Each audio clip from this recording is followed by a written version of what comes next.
d'Israël. De la tribu de Juda, 12 000 marqués du sceau. De la tribu de Ruben, 12 000. De la tribu de Gad, 12 000. De la tribu d'Azer, 12 000. De la tribu de Nephtali, 12 000. De la tribu de Manassé, 12 000. De la tribu de Siméon, 12 000. De la tribu de Lévi, 12 000. De la tribu d'Issachar, 12 000. De la tribu de Zabulon, 12 000. De la tribu de Joseph, 12 000. De la tribu de Benjamin, 12 000. Marquez ici. Amen. Vous pouvez vous asseoir.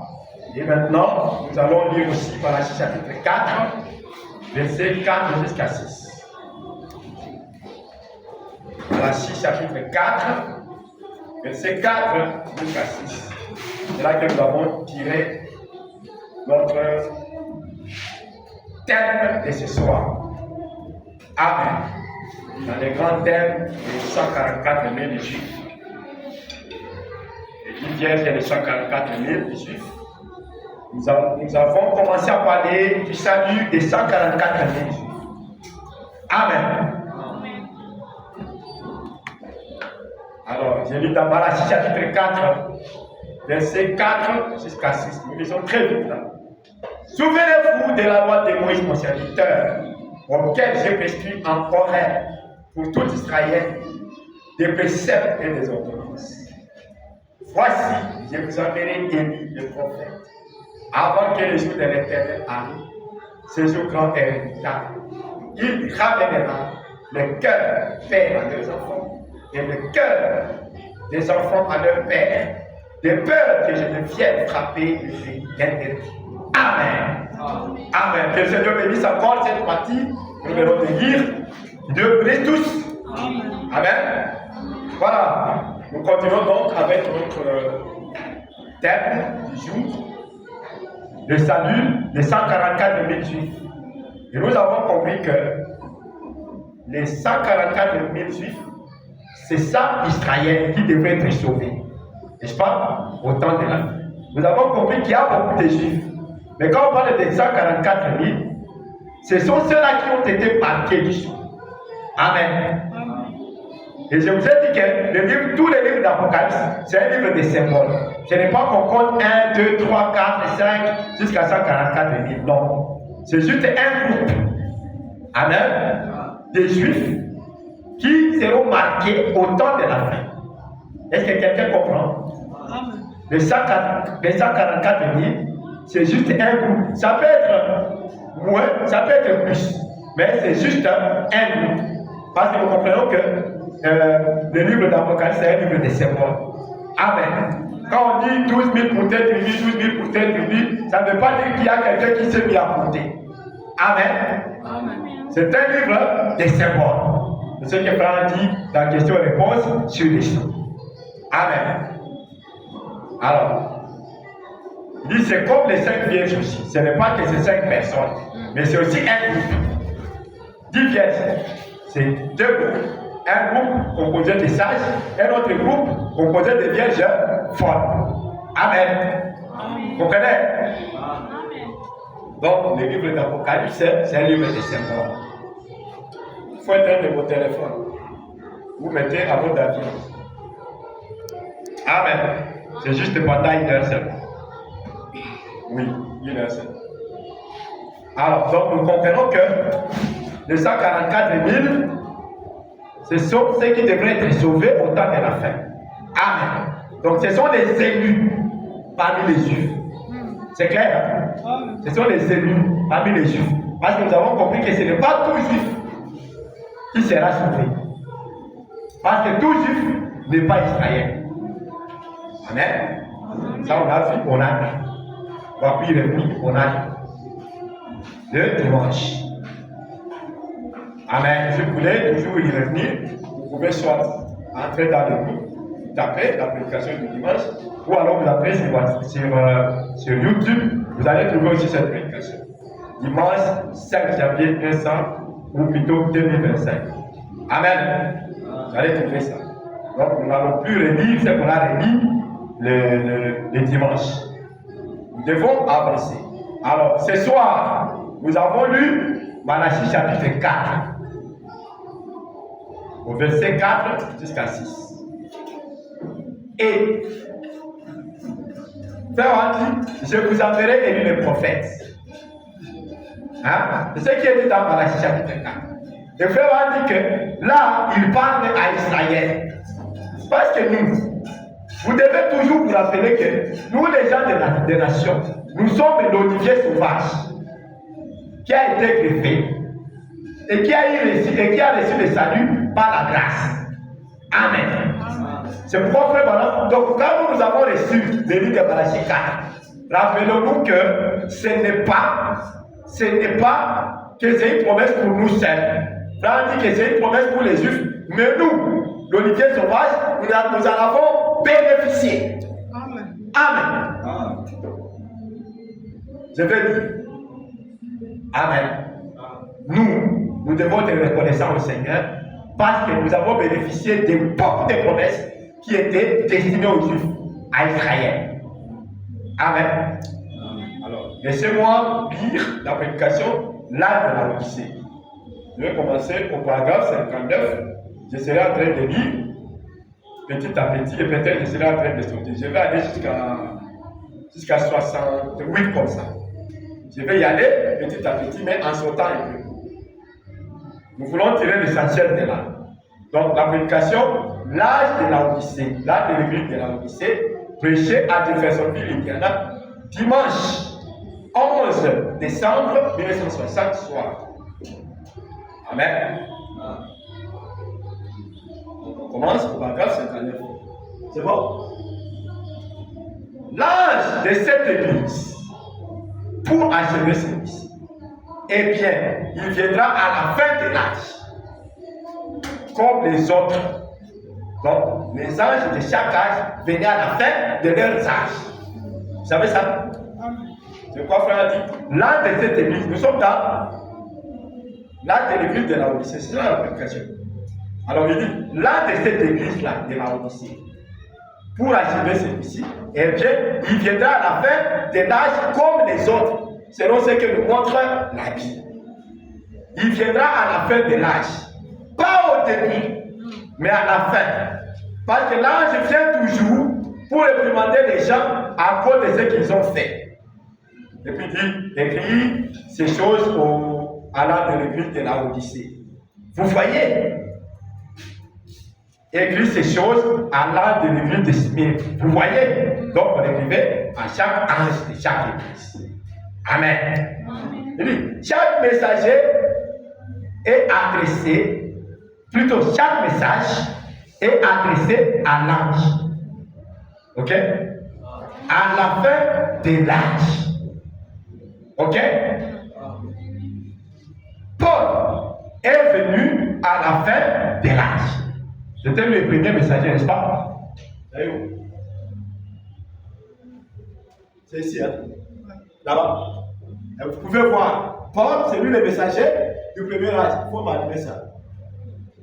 C'est lui le messager du premier âge. Ok? Et puis, Colomba, plutôt Irénée, c'est le messager du deuxième âge. Martin, du troisième âge. Colomba, quatrième âge. Luther, cinquième âge. Wesley, sixième âge. Donc là, il fait la défi. William Branham, septième âge. Là, de la Odyssée. Il vient à la fin de l'âge. C'est ce que nous lisons. Paul est venu à la fin de l'âge. Et ainsi de suite, toujours à la fin de l'âge. Amen. Le chevauchement s'est fait à la fin de l'âge. La fin de l'âge amène un chevauchement. Vous voyez? Est-ce que vous voyez? Amen. À l'âge. Il a dit ce qui a été. Celui-ci se chevauche avec celui-là. Hein? Les âges se chevauchent. Ok? À la fin de cet âge, vous voyez, il s'achève ici même. Mais le chevauchement fait que c'est cet âge de l'église soit comme les marches d'un escalier qui montent. Ok? Or, cet ange qui vient en séjour, j'ai noté quelque chose ici. Hein? J'aimerais simplement le lire, mais il sera connu dans la dernière partie de l'âge. Et étant donné que nous en sommes si proches, si près de cet âge de lumière, il est probablement sur la terre maintenant. Amen. C'est lui-même qui parle. Et il dit, il est probablement sur la terre maintenant. Vous voyez comment frère Bonham était jeune, hein? Amen. Et puis il dit, on ne connaît pas. Amen. Il sera un puissant prophète. T'as avec la autre à la future. Qui sera rejeté par le monde ecclésiastique. Car ils continueront carrément à marcher dans leur péché et seront finalement vomis de la bouche de Dieu, de sa présence. Point. Amen. Donc, le messager de la Odyssée vient à la fin de l'âge. N'est-ce pas? Et frère dit, il sera un prophète puissant. Et là, il est en train de parler comme si c'est au futur. Et pourtant, pour nous déjà, c'est de l'histoire. C'est quand il parlait, c'est de lui-même qu'il s'agissait. Amen. C'est de lui-même qu'il s'agissait. Et dit, je crois que ce sera quelqu'un comme... Vous ne lisez pas? Ah. Je crois que ce sera quelqu'un comme Élie. Voici les raisons qui me font dire cela. Eh bien, prenons maintenant le livre de Malachie. Juste un instant, là où vous avez. Je vais vous dire pourquoi je pense qu'il s'agit de quelqu'un qui sera loin de l'esprit de Dieu. Eh bien, je désire maintenant que vous réfléchissiez. Malachie, chapitre 4. Maintenant, écoutez pendant que je lis et que vous lisez dans votre Bible. Eh bien, réfléchissez donc. Amen. Réfléchissez donc bien maintenant pendant les quelques minutes qui vont suivre avant que nous entrions dans l'âge de l'Église. Et puis il nous dit, car voici le jour vient, attend comme une fournaise. Tous les hautains, tous les méchants seront comme du chaume. Le jour qui vient les embrasera, dit l'Éternel des armées. Il ne leur restera ni racine, ni rameau. Que dit-il? Il parle des jours à venir. Êtes-vous d'accord sur ce point? Amen. Êtes-vous d'accord? Amen. Du jour de la venue du Seigneur. Amen. Amen. Maintenant observez. Il parle de nouveau à Israël. Quelqu'un peut dire Amen? Amen. Il parle de nouveau à Israël. Amen. Amen. Eh bien, que dit-il? Car voici les jours viennent. Il parle à qui? Israël. Hein? Donc, disons, nous avons fait mon cas. Nous avons seulement la grâce. Hein? Nous sommes des gens qui ont eu la grâce. Amen. Car voici les jours viennent. Il parle à qui? Il parle de nouveau à Israël. Car voici les jours viennent. Bien plus tard, il dit, attends. Mais, pour vous qui craignez mon nom, se lèvera les soleils de la justice et la guérison sera sous ses ailes. Vous sortirez et vous sauterez comme le veau d'une étable et vous foulerez les méchants, car ils seront comme de la cendre sous la plaque de vos pieds. En ce jour que je prépare, dit l'Éternel des armées. Et puis, frère, pas le jour où il brûlera la terre. Nous marcherons sur leur sang. C'est le millénium, bien sûr. Vous voyez? Amen. Souvenez-vous. Amen. Quelque chose m'amène à m'arrêter un peu.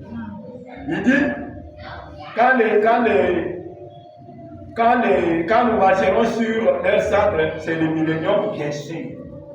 Pourtant, Frère Branham nous dit déjà en 1956 qu'il n'attend pas le millénium. Parce qu'il y est maintenant même. Amen. Amen. C'est ce qu'il dit dans la prédication. L'alliance de Dieu avec Abraham et sa postérité. Au paragraphe 8, si j'ai bonne mémoire, il dit, je n'attends pas le millénium parce que je suis dans le millénium. Amen. Amen. Je ne sais pas si je peux retrouver ça pour que je le lise avant qu'on continue.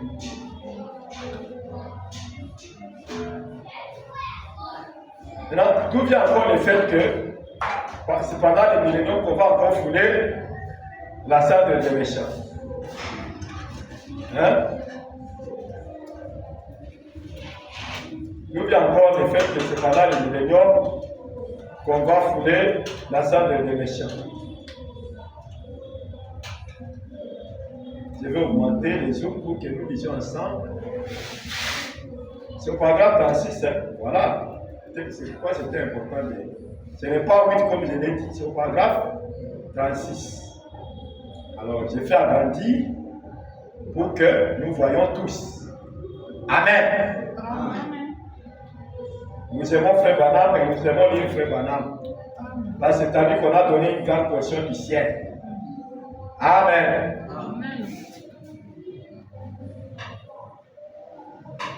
C'est à lui qu'on a donné une grande portion du ciel. Il dit ceci.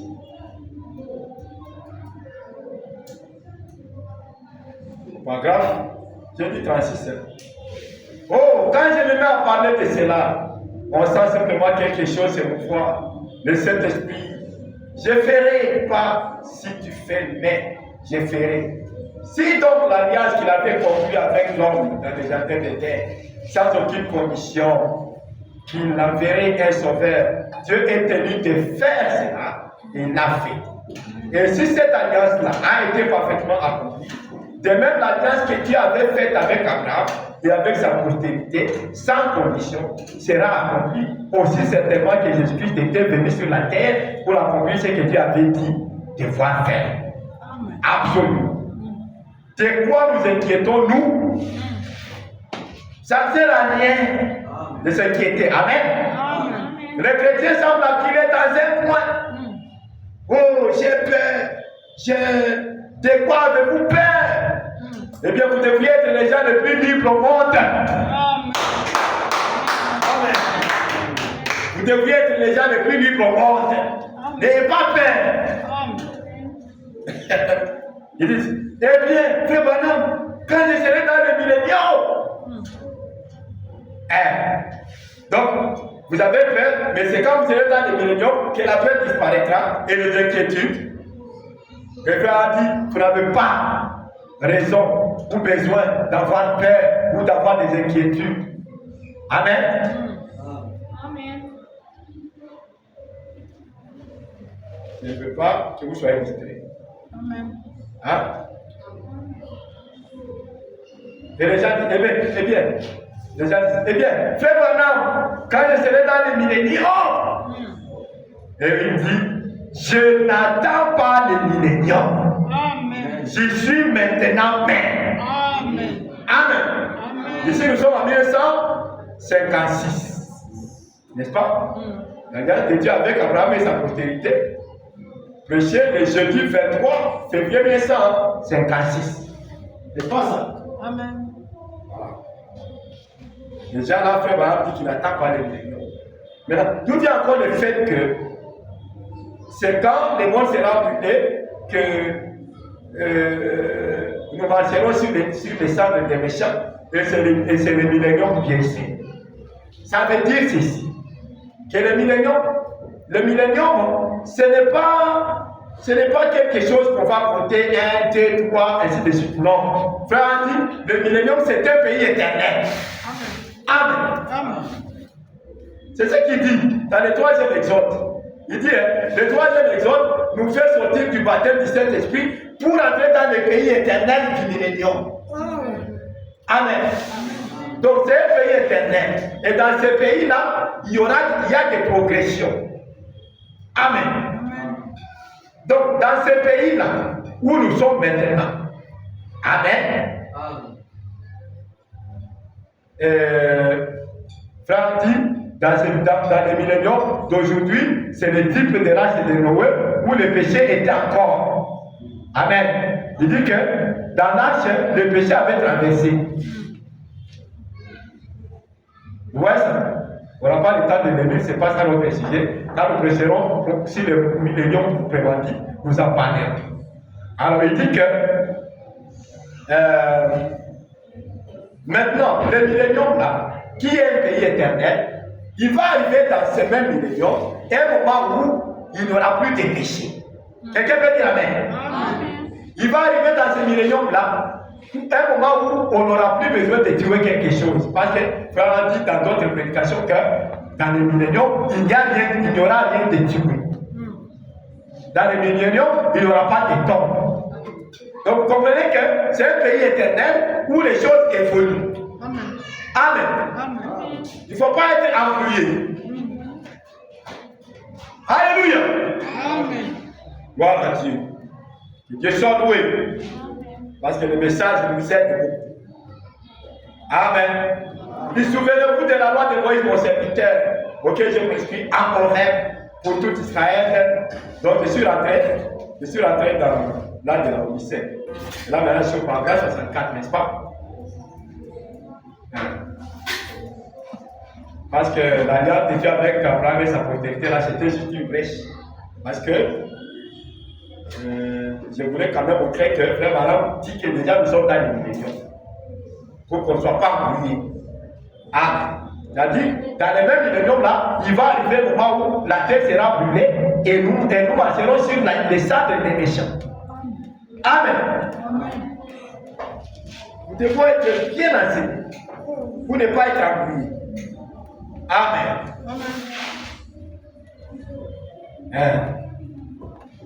Il dit ceci. Il dit, voici, je vous appellerai Élie le prophète. Nous avons compris que là, il parle à Israël de nouveau. Il parle à Israël de nouveau.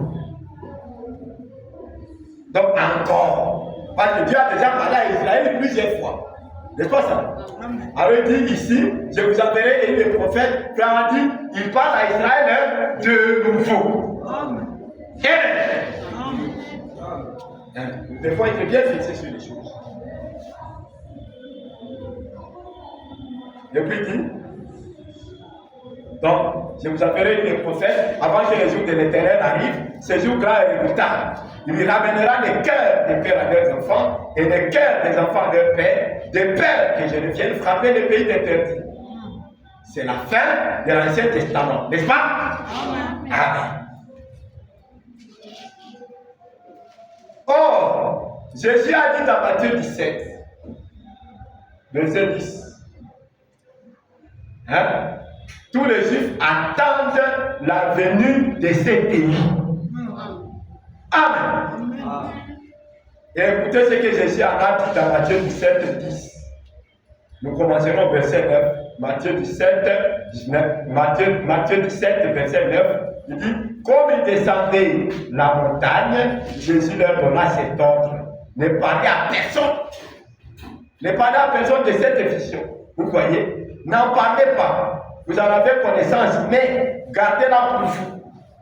Ne parlez à personne de cette vision jusqu'à ce que le Fils de l'homme soit ressuscité des morts. N'en parlez pas. Et les disciples lui posaient cette question. Pourquoi donc les Écritures disent-ils qu'Élie doit venir premièrement? Pourquoi Élie doit-il venir premièrement avant que le Christ vienne, le soleil de la justice? Pourquoi disent-ils cela? Voici que tu es déjà là. Mais les scribes disent qu'Élie doit venir premièrement. C'est ça les disciples lui ont demandé. Mais les disciples disent qu'Élie doit venir premièrement. Mais toi déjà, Christ Dieu déjà. Frère dit, maintenant suivez. Il répondit. Il est vrai qu'Élie doit venir et rétablir toutes choses. Mais je vous dis qu'Élie est déjà venu et que vous n'avez pas reconnu. Vous voyez? Il n'a pas dit qui il était. Vous vous souvenez ça? Jésus n'a pas dit qui était c'était. Mais la Bible dit, les disciples comprirent qu'il s'agissait de Jean-Baptiste. Amen. Amen. Amen. Là, c'était le troisième Élie, ou bien la troisième fois que l'esprit d'Élie était venu sur l'homme. Amen. Amen. Et si nous continuons, frère Madame, nous dira dans notre prédication, il dit que cet esprit-là doit travailler 5 fois. Amen. La première fois, c'était dans Élie le 18. La deuxième fois, c'était dans Élisée. La troisième fois, c'était dans Jean-Baptiste. La quatrième fois, c'est dans Élie de Malachie 4. Et nous avons remarqué que celui-là qui a joué le rôle du quatrième Élie, il est le même qui a joué le rôle du cinquième Élie, mais là pour les Juifs. Amen. Et c'est pourquoi on dit que les Juifs aussi l'attendaient. Alléluia. Amen. Oh, je remercie le Seigneur. Et dit, les disciples comprirent alors qu'il parlait de Jean-Baptiste. Eh bien, Jean-Baptiste était Élie qui devait venir à ce moment-là, n'est-ce pas? Amen. Amen. Maintenant, suivez. Je reviens à Malachie chapitre 4. Je suis en train de lire, frère Branham. Amen. Maintenant, rappelez-vous qu'il dit ici qu'avant que le jour de l'Éternel arrive, ce jour grand et fameux et redoutable, je vous enverrai Élie le prophète. Verset 5, je vous enverrai le prophète, je vous enverrai Élie le prophète, avant que le jour de l'Éternel, avant que le jour de l'Assemblée dit l'Éternel. Donc avant que le jour de l'Éternel arrive, ce jour grand et redoutable. Où se situe le jour de l'Éternel? Écoutez cette question. Où se situe le jour de l'Éternel? Frère dit, à la fin de l'âge. Amen.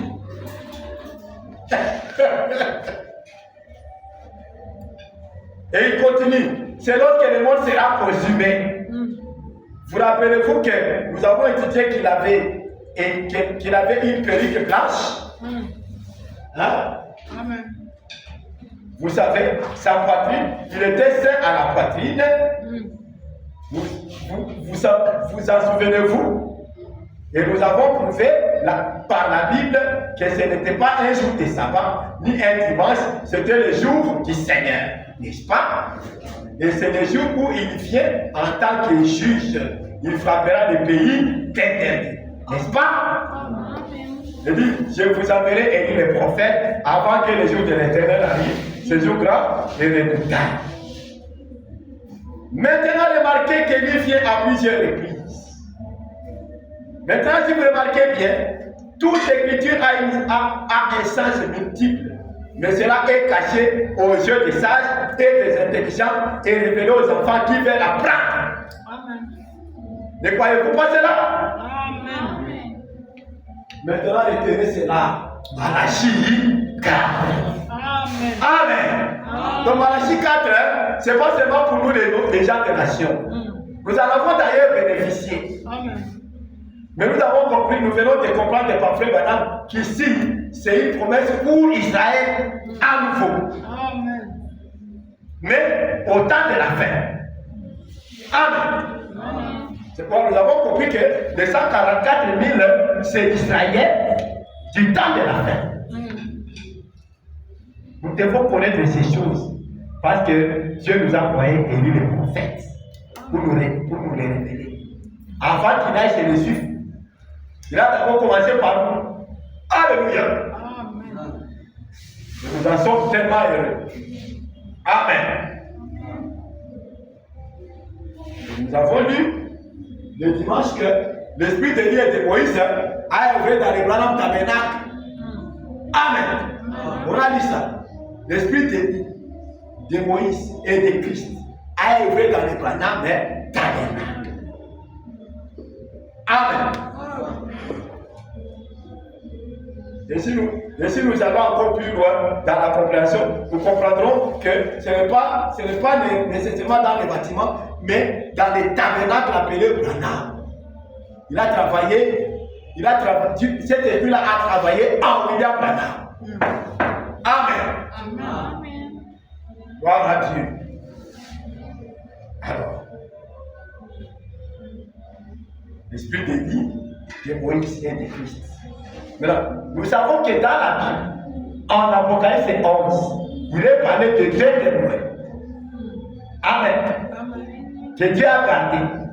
Et les deux témoins là, c'est pour Israël. Quelqu'un peut dire Amen. Amen. Le frère dit que les deux témoins là sont Élie et Moïse. Amen. Amen. Parce qu'ils ont le pouvoir de fermer les cieux. Amen. Amen. Ils ont le pouvoir de parler et les choses arrivent. Amen. Et nous allons voir si cela ne s'est pas reproduit dans la vie de William Branham. Amen. Amen. Disons le sixième saut. Amen. Le sixième saut, nous commençons au paragraphe 288. Nous voulons découvrir qui sont ces deux témoins et comment ils ont œuvré. Voulez-vous? Amen. Alors lisons dans le sixième saut.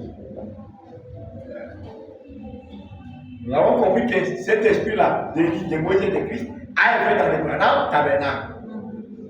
Ça veut dire en utilisant William Branham. Amen. Vous savez ça, non? Amen. Vous savez ça? Amen. Ok. Donc, là, ce n'est pas un problème. Maintenant, continuons à découvrir. Le sixième saut. Ici à Jeffersonville, Indiana. Samedi 22 mars 1963, au paragraphe 288. Il dit ceci. Maintenant, regardez bien ici. Quand ces prophètes prophétisent, les deux témoins, si quelqu'un les maltraite, leur fait du mal, du feu sort de leur bouche. Le feu, c'est la parole. Frère dit le feu du Saint-Esprit. Virgule, la parole. Le feu sort de leur bouche. Maintenant, si tu es pentecôtiste, tu vas dire le feu sortira de leur bouche. Ils parleront, ils seront en train de prononcer la parole. C'est ça les faits qui sortent de leur bouche. Quelqu'un peut dire Amen? Amen. Donc il ne faut pas être comme un pentecôtiste. Et le fait sortira de leur bouche. Ça sera stupéfiant et terrifiant. Le feu. Vous avez déjà vu quelqu'un en train de faire sortir le feu de la bouche. Ces jours-là, ça sera terrible avec les deux témoins. C'est ce qu'un pentecôtiste te dirait. Mais, frère dit que le feu là, c'est la parole. Alléluia. Amen. Le feu du Saint-Esprit, la parole. Le frère dit, la parole, c'est Dieu. La parole, c'est du feu. La parole, c'est l'Esprit. Amen. Voyez-vous, Amen. elle sort de leur bouche. Amen. Amen. Et dit, considérez Moïse. Voyons ceux qui sortaient de sa bouche. Israël, tel qu'ils agissaient là-bas, je veux dire, l'Égypte, il maltraitait ses juifs. Moïse, point. Il refusait de les laisser partir. Ce sont les Égyptiens qui refusaient que les enfants d'Israël ou les juifs ne puissent pas partir. Ok? Pharaon refusait. Et Dieu mettait les paroles dans la bouche de Moïse. Amen. Amen. Amen. Retenez que l'esprit là devait travailler à William Branham. Parce que c'est dans le Branham tabernacle. Ce n'est pas dans frère de ville. Ce n'est pas dans frère Levi. Amen. Amen. C'est dans William Branham. Amen. Alors, Dieu mettait les paroles dans la bouche de Moïse. Vous voyez, ce sont les pensées de Dieu qui entraient dans le cœur de Moïse. Il allait donc là-bas exprimer cela. Alors ça devenait la parole. Il a étendu sa main et il a dit qu'il y ait des mouches. Et les mouches sont venues. Observez ici. Si quelqu'un est fait du mal, il fait sortir de leur bouche et dévore leurs ennemis. Amen. Amen. Ça c'est Moïse. Il pouvait dire qu'il y ait des mouches. Et un homme de Dieu a chanté. Quand Moïse écouta de la parole parlée, il appela les mouches à l'existence. Quand Branham écouta de la parole parlée, il appela les écureuils à l'existence. Vous ne comprenez pas cette similitude? Amen. Vous ne voyez pas ça? Le feu sort de sa bouche. Il appelle les mouches. Et William Branham a appelé les écureuils. Amen. Amen. Ça ne vous dit rien? Alléluia. Amen. Voyez-vous? Voilà. Il peut prononcer ce qu'il fait. Et là, cela arrive. Faire dire Amen. Et si quelqu'un veut faire du mal, il faut qu'il soit tué de cette manière. Fait. Ici, c'est Dieu qui monte en scène. Ils ont le pouvoir de fermer les cieux afin qu'il ne tombe point de pluie pendant les jours de leurs prophéties. Amen. Amen. Ils ont le pouvoir de fermer les cieux. Ils ont le pouvoir de dire qu'il n'y a pas de pluie. Amen. Amen. Un homme de Dieu a chanté un jour. Non, c'est une citation d'ailleurs. Frère Marc dit un jour, les agents de météo avaient prédit qu'il y aurait une grande tempête. Et qu'il y aurait une grande tempête et qu'il faut que les gens se préparent vraiment pour cette tempête. Et frère Marc a dit tempête, arrête-toi. Que le soleil apparaisse. Amen. Amen. Amen. C'était, je crois, la première fois que les agents de météo s'étaient trompés. Et ne s'étaient pas trompés. C'était l'esprit d'Élie qui dit que la pluie s'arrête, sinon on va pas. Vous vous souvenez de ça? Amen. Vous vous souvenez de ça? Amen. Rappelez-vous qu'Élie avait demandé à la pluie de rester, de s'arrêter, de ne pas tomber, sinon à sa parole. Et cela a fait 3 ans et demi. Amen. Amen. Alors, vous ne voyez pas que c'est le même esprit. Voilà pourquoi Dieu a dit, ainsi dit le Seigneur, l'esprit de Moïse et de Christ sera en œuvre. Amen. Amen. L'esprit de Christ, lui, ressuscite les morts. Amen. Amen. Moïse n'a pas ressuscité les morts. Amen. Amen. Mais l'esprit de Christ ressuscite les morts. C'est comme ça que le petit Fernandez pourrait recevoir sa vie. Amen. Et il n'y a pas que lui, beaucoup de gens. Dans son assemblée, les gens mouraient comme ça. Fait madame prie et la personne ressuscite. Ça, c'est l'esprit de Christ. Amen. Il ressuscite les morts, comme il a fait à la fille de Jairus. Amen. Comme il a fait à la tombe de Lazare. Est-ce que vous voyez ça? Amen. Cet esprit a travaillé. Tout ça, l'esprit de Moïse et de Christ a travaillé dans un seul. William Branham. Amen. Amen. Et voilà. Donc, ils ont le pouvoir de fermer les cieux afin qu'il ne tombe point de pluie pendant les jours de leur prophétie. Et frère Bandi, Élie sait faire cela. Amen. C'est ce qu'il avait fait, non? Amen. Qu'il n'y ait pas de pluie selon ma parole.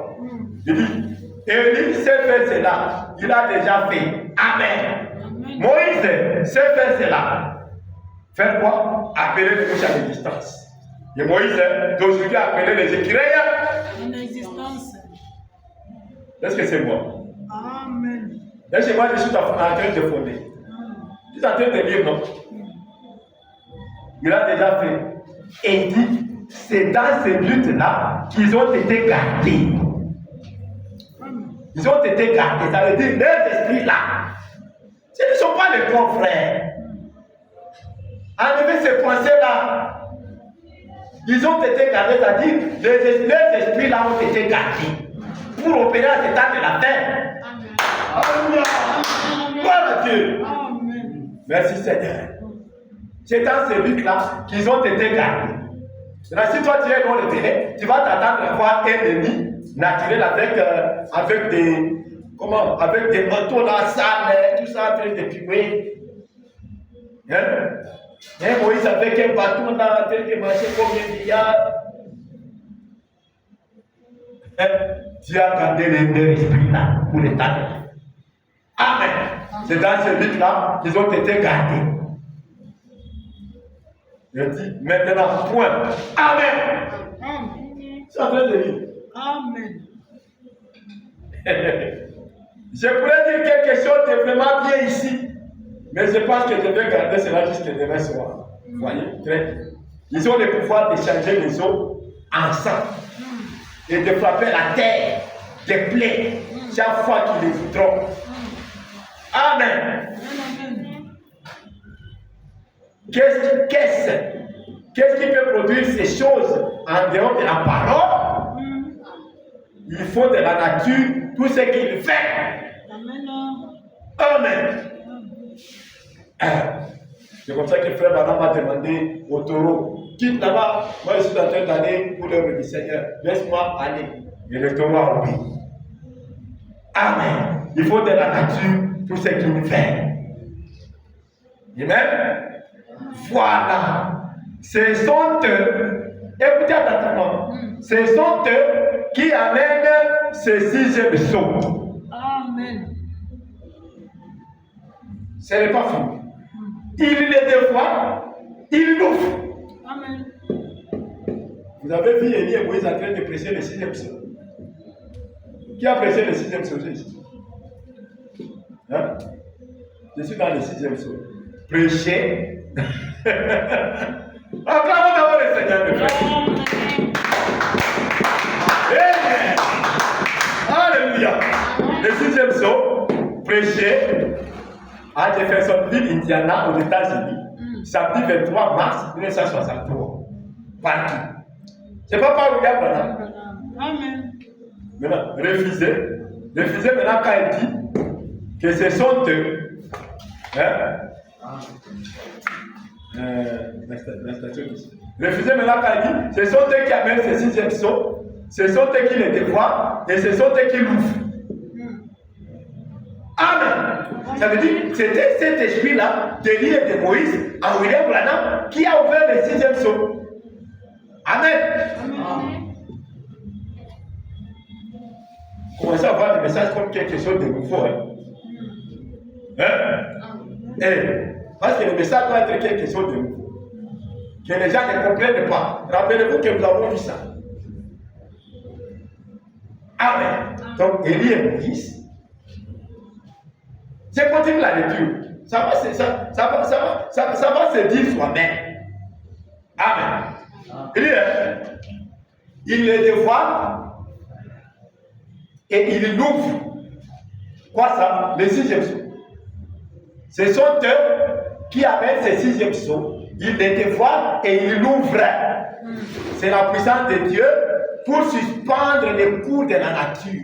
Vous voyez, le sixième saut, c'est la suspension totale du cours de la nature. Saisissez-vous maintenant. Amen. Et l'assemblée dit Amen. Gloire à Dieu si vous avez compris. Gloire à Dieu. Amen. Et puis il dit voilà votre saut. Voilà votre saut. Le sixième saut, le voilà. C'est lui qui l'ouvre. Ou bien c'est qui l'ouvre, c'est Élie et Moïse. Amen. Voilà votre saut. Qui fait cela? Lisez avec moi. Lisez pour moi d'ailleurs. Qui fait cela?